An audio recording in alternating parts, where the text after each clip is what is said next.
No, man, listen to the whole year.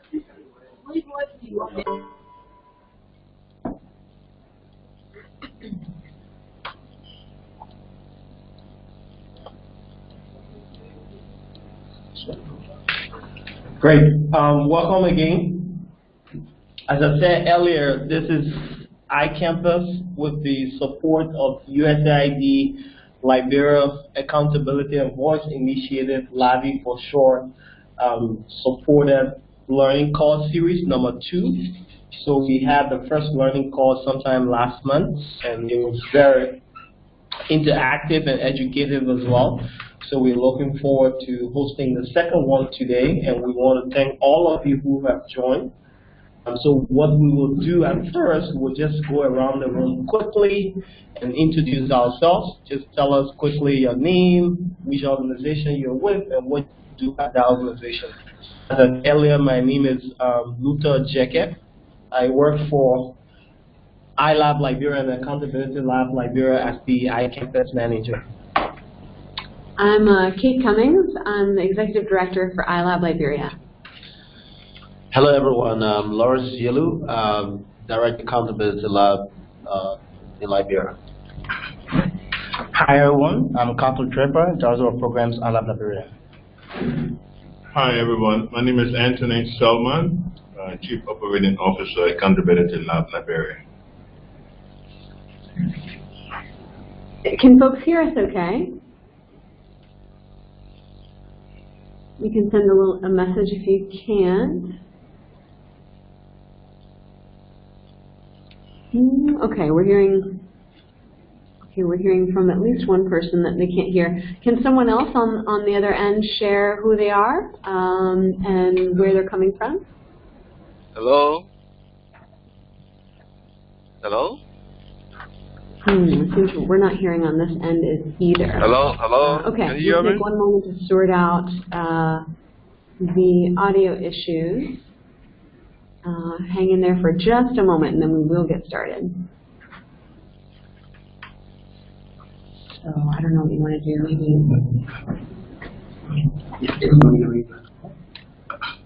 Are we on mute now? Are we still on mute?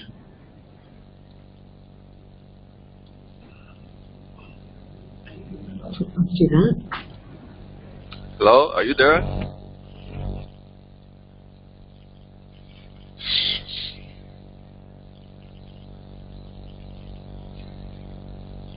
Hello?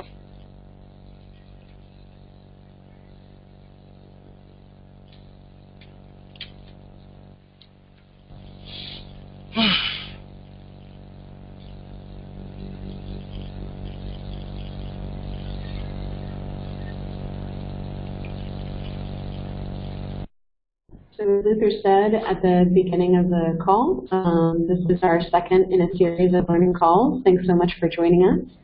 And we look forward to sharing updates during this call today. So the last call was very interactive, very educational. We're looking forward to having the same engagement this time. So I'll hand it over to Luther and Lawrence. We did a quick go-around in the beginning when maybe our audio wasn't working, introducing ourselves. So we'll just do that again really quickly and then move forward. My name is Kate Cummings. I'm the Executive Director of iLab Liberia. And I'm Lawrence Yelu. I work as the country lead for Accountability Lab in Liberia. Hi, everyone. I'm Untitled Chapter, Director of Programs at iLab Liberia. Good afternoon. I'm Anthony Selman, Accountability Lab Liberia. Luther Jeke, iCampus manager. Great. So now is your time to quickly unmute your microphone and just tell us who you are. Hello?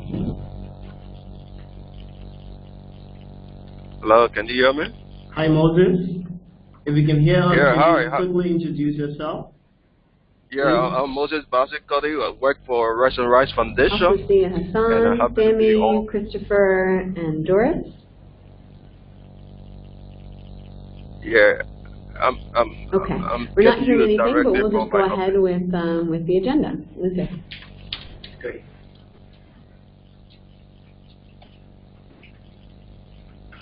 Sure. So, like we said earlier, the topic of today's call is basically citizen monitoring and engagement, and how can we learn from accountability labs and iLab Liberia experience, especially around the 2017 elections. What are the different tools, what are the channels they use to engage citizens and also monitor some of the peace building activities around the election process.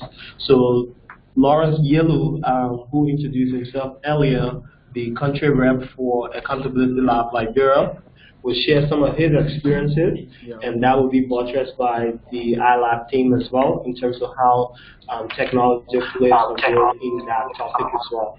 So Lawrence, I think the floor is all yours, and after the presentations, we will do a bit of open interaction, open discussion, so that you can have a chance to pose 1 or 2 questions to the presenters.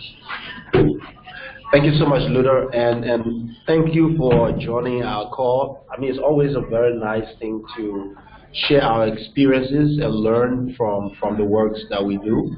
And we just want to say Liberia, with its young population of over 70% being youth between 15 and 35, it gives the citizen engagement that we've done over the period a very good space that we could engage young people, even earlier before NEC started all of our work. So in June of last year, we started doing something that I will tell you deeply about. That's how we started engaging young people. Because one thing we try to monitor first is, okay, what are the level of young people? Are they employed? If they are employed, what is it? If they are not employed, which we found out that many young people in the country were not employed. You find them in night shops, having conversation. You could see them putting their energy in playing sports. You could see them listening to music or finding themselves at music festivals. You could see them doing a lot of things that they found best to do so that they don't stay idle. So as an organization, we say, okay, where can we also find them? And then we found them in the media. And shortly you'll hear our partners, iLab, talking more about freedom of information and how they engaged in using tech to promote accountability and also to promote open governance in the space in Liberia.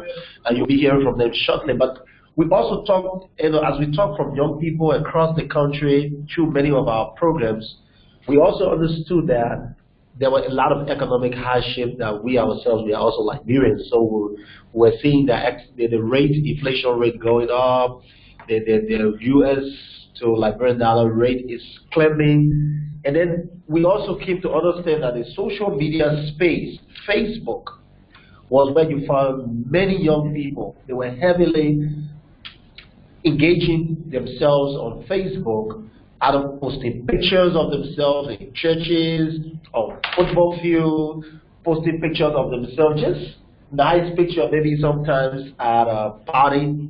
So we said, okay, this is one place that we could go to engage young people. On WhatsApp as well, there were a lot of WhatsApp groups and Twitter groups as well, but few Liberians, young people are on Twitter, and those are very engaging. And so what we also need to recognize, I just want to go into the engagement part. So we created, before June, May of last year, something called Know Who to Vote For. So we have a HIPCO accountability network, where we have Amaze, we have So Fresh, we have Natsiman, and so forth. So we created a song which was led by the Amaze called Know Who to Vote For. So now we were about to engage a lot of young people to say, vote your conscience, vote the fact that you are a citizen of Liberia and you need to vote because this is your constitutional responsibility. We shouldn't just see it as a right, but we see it more as a responsibility. Then we started engaging students in high schools as well to do something called developing podcasts. So you can record on an app, and I'll leave that for my folks at iLab to talk more about the app's portion of it. But it's called Sprinkle, basically. So the students were creating podcasts so that you don't have time to listen to them, but you can have time to to find the recordings on SoundCloud, and then you can listen to it. And then we created short videos on social media where we share, for example, the latest we share is on comparing the Senate Pro Temp salary in the U.S. and that of Liberia, and see how the social services in the U.S. looks like compared to Liberia, what is happening. So get up, go, and vote. That was the voting encouragement to be done. And then we have a lot of street concerts in Ganta and Nimba as part of UNDP's voter education and voter registration engagement, as well as voters exhibition. So we have street concerts in Ganta, we have street concerts in Seklepie, we also have street concerts in Zwedru. So we try to engage a lot of people and carry the voter educational messages to the people using artists that they listen to, that they dance to the rhythm of their music, like I told you from the beginning. So we also use sports. So we try to do something for peaceful election and use sports and try to put corruption and other social vices against social values. So we have on Radio People Bag anti-corruption in one batch, and then you have peaceful coexistence. You have different values in one batch. Then on the other side we have depression, we have corruption, and then we have them on one side. Then we have referees with good governance and things like that, just to engage young people in a fun way, but to make sure that we're doing this and we did that across the country. So we also train them and provided a voice for youth to have their own voices. So we brought different youth groups together, trained them so that when they go back, they can engage their communities in the best ways that they knew how to do. So this, you see your training on your screen. That was just one of the trainings that were held in Ganta, where we engage all of the communities in Ganta and then spread out to other parts of Nimba. So just to show you how we did the engagement, we engaged the University of Liberia students. That was sometimes last year, August. We engaged people in Kakata, and to come to the open governance issue, so we as Accountability Lab, we work in a community, which is iCampus. And once we work in iCampus, we also engage the media a lot. But one of the best partners that we have is our lab. So like you saw from the beginning, you saw the media, you saw freedom of information, and they're doing incredible in how they engage young people. And I mean, just to open the space a little bit before we finish our 15 minutes, so you can hear exactly what our lab is doing in that space to provide engagement to young people and give them voices as well. Yeah. Sure. Thank you, Lawrence. So this is Kate again.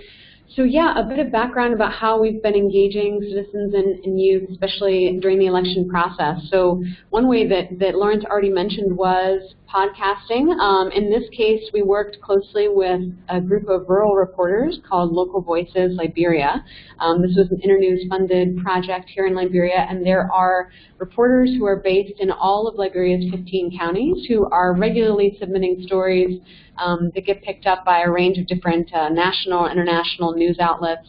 And they're very talented, and they very much wanted to diversify their the multimedia they were using to share their stories. So iLab helped them to create a website. You can find it at localvoicesliberia.org and .com. Sorry, and on that site they've been sharing various podcasts, which they were very active during the elections, and I think they really are a crucial voice throughout the country during elections, because often a lot of the media can be focused on the larger cities, and certainly Monrovia, and their reporting covered all of Liberia, which is really crucial. And we have some more remote parts of the country is often where we might have issues of having to do a recount, or in some cases relaunching the election day for certain precincts. And a lot of those issues didn't happen in some of the major cities. So So it's really crucial to have their voices, and they have their podcasts on that website that they created using Spreaker with some trainings from iLab, and they've had hundreds of views and listens on their podcast site, which is pretty exciting given that most of them have been in Liberia, and podcasting is very new here, as Lawrence had mentioned. So that's one thing we've worked on. Another one is a website that's liberiaelections.org. And that website is with the idea around freedom of information, as Lawrence said. We think that it's really important to facilitate good decision-making during an elections process. So often that comes down to how good is the information that you have, how comprehensive is the information that you have, and how many ways can you turn that information around upside down and sideways and look at it in different ways to understand how your vote really will have the potential to impact your future. So we created a platform that visualizes the elections data, a lot of it coming from the National Elections Commission, but also from other sources like election observation missions and again, various sources there. So with that website, it's all open data. It's an open source, open data project, meaning that we are not trying to reinvent the wheel. We're using the information that's already out there and meant for public consumption, but doing it in a way that we hope gives people a chance to visualize that information on a map, in charts and graphs, in a directory format, and then eventually able to download all of that data for repurposing as they like. With so many new voters in this election period, we're hopeful that given how tech savvy a lot of Liberians have become since the last elections, there's so much more accessibility, better connectivity. So using this kind of tool to inform their decisions in the first and second round, sort of a new opportunity we didn't have in 2011. Yeah, thanks, Kate. So that's what is happening on our campus, and not of youthful engagement. And we never really talked about some citizen celebration around those podcasts as well. So that happened. That was also on the Internews. So with most of the fundings, like what we did with in Grangida and Dimba County with young people, there were funding from USAID through the NEC. You have the EU and also the Swedish CEDA was part of that fund, and the UNDP overseed that. But we are grateful for the engagement that we had with a lot of young people, and we look forward to having even improved engagement as we learn from these. So we are open to, Luda. Thank you. Great. We want a huge appreciation to Kate and Lawrence for those wonderful insights into how iLab Liberia and Accountability Lab Liberia have used different tools and different mediums to monitor and also engage citizens, especially around elections. So now it's time for the open forum. So we will be taking it two ways. If you can speak, if it's possible, for your microphone, you can just unmute yourself and ask a question or make a comment. And if you're not able to, you can also just send your questions in the chat window, as Hassan has done. So maybe the first question here we can kick it off with. Hassan asks, what is citizens monitoring? Is it effective in our contemporary society? If yes, what are some places that citizens have been engaged in the process? If no, how can we as citizens be engaged in the process? Interesting question, Hassan. If you see what citizen monitoring is, basically is how do we as organizations, especially learning organizations as we are, look for places that citizens can easily be reached. What are they doing? How are they doing what they're doing? When do we get them within their communities? For example, if you get to the Ataisha, they gather at a particular hour, and then they disperse, and then they reconvene at another hour. What are they doing there? What kind of conversation are they having? For example, so when we study all of these things, then we know, of course, and what they are saying informs us of the kind of programs that we develop. For example, we decided to use music because we know for a show we monitor most citizens through radio programs. When there are DJs playing, how many persons liking it. Now people go on Facebook Live and you see the number of likes. So we ourselves to try to look at the communities. If you're on Facebook, for example, Liberian Discuss or Discussing Liberia, that forum, some of us will just go there to just observe, monitor what kind of conversation are we having. How is that? Is it productive conversation? Is it also conversation that we can learn from to work with young people so that they grow? So there are lots and lots of places that we find in WhatsApp groups. For example, there's this WhatsApp group that is called Music and there's something that, let me just pick here up. So you see there are a lot of WhatsApp groups that people are building, and those WhatsApp group conversation come from there. The musicians share their music a lot on those things, and it's the first place. So you got Entertainment Point, 100% hip cool Liberia. That's one WhatsApp group that we monitor, and we also have where they are. Just a few seconds. So there are a lot of WhatsApp groups that we monitor, and they send out many information just in the shortest possible time. You will get those information from there, and you know exactly what young people are thinking. For example, we go in the communities as well. We know exactly which young people are saying what. So monitoring citizens is where they are talking, when are they there, how are they saying what they are saying, what their interest is about. So Hassan, those are ways that we can get to the young people, and it informs our program formation as well. Thank you. Okay. Any questions? Moses, Christopher, I saw the Hassan drop off. Christopher, Moses, Sammy, any questions? You can just unmute yourself and ask your question, or you can send it through the chat window.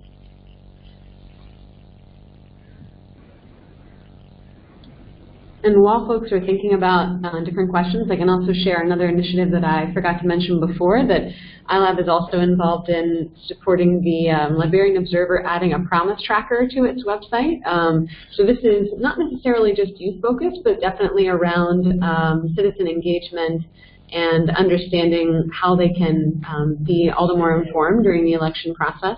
So the Promise Tracker shows using the map as a way to navigate and locate your representatives or your location.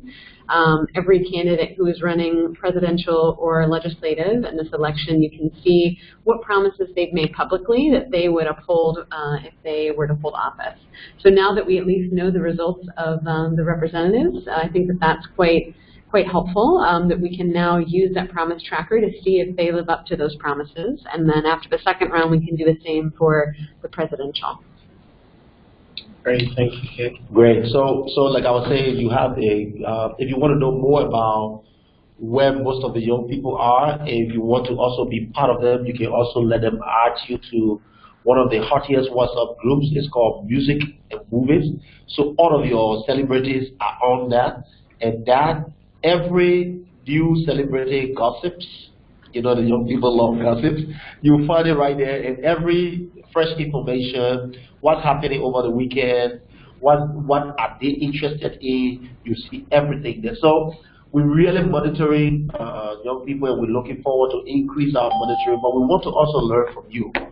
We want to hear what you are thinking. We want to know how we can improve as a community and as institutions. Great.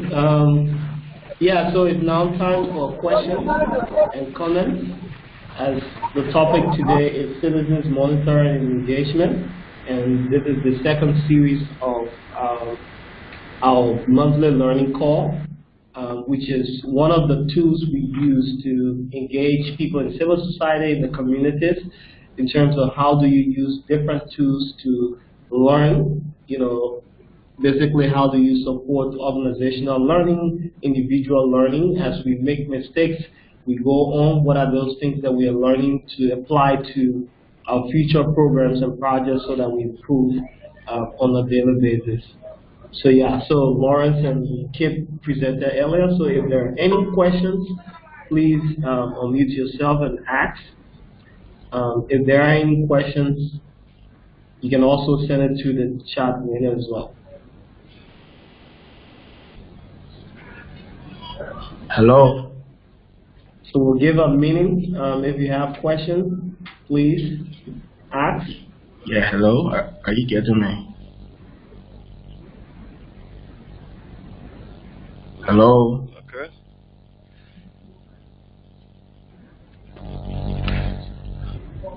Great. So we want to thank you all, Christopher, Moses, Hassan, Sammy, Doris, and the rest of those who joined earlier and dropped off. We want to thank you, and also thanks to our presenters today. We are hoping that we will have. All right, I see Sammy said he has a question. Maybe we can take that question before we move forward. Yeah, are you getting me? Okay. Hello?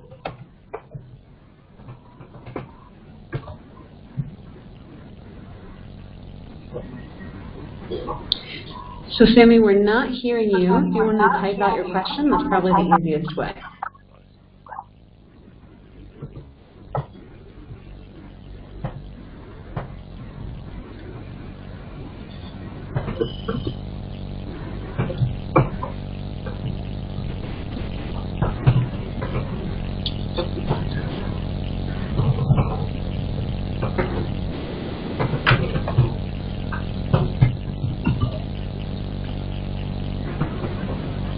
Okay, well, we're waiting for Sammy, but not too clear if he is typing out his question or not.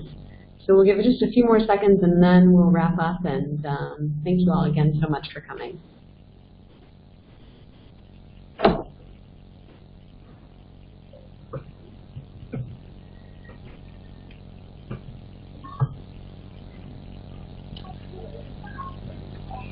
Okay, well, we'd love to hang on to get Sammy's message, but so far nothing there. So I think maybe we'll just wrap up here.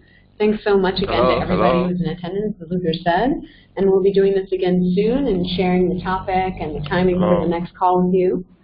Okay, so we've got our question from Sammy now. Yeah, Laura, so the question is, as Liberia goes to elections this year, how can we use the social media platform as a means of preaching peace to our young people? I mean, it's great. It's great questions. I think a lot of young people already started doing that. There are a lot of Facebook groups.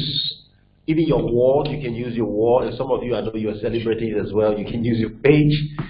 So just use whatever that is there. But when you enter the conversation, be mindful and understand that we have a bigger picture. We have a future to protect as a nation. We have our generations to think about. So get on the WhatsApp group. You can create your own short message. Create a nice peace message. And try to own the message and say, I want to be peace, right? And let's talk more of peace and encourage many young people to say, okay, this is my pledge. Why not? Some of you, for example, can raise that. You can raise a nice short peace pledge and say, this is what I want to do.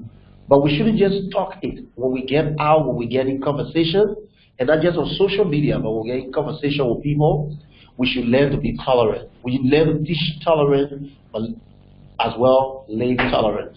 So when we start to do that, then our message becomes stronger. So I think the message should be more to also talking. If you know that there is a group where you have not just the young people, but you have other elderly people that could influence young people, but the conversation that is negative, you could enter that conversation with a peace message. For example, you see people arguing, this person is better than this person, and we will do this. You could just enter there and say, Liberia is bigger than all of us. What do you guys think? So you divert the conversation, but you call it for consciousness.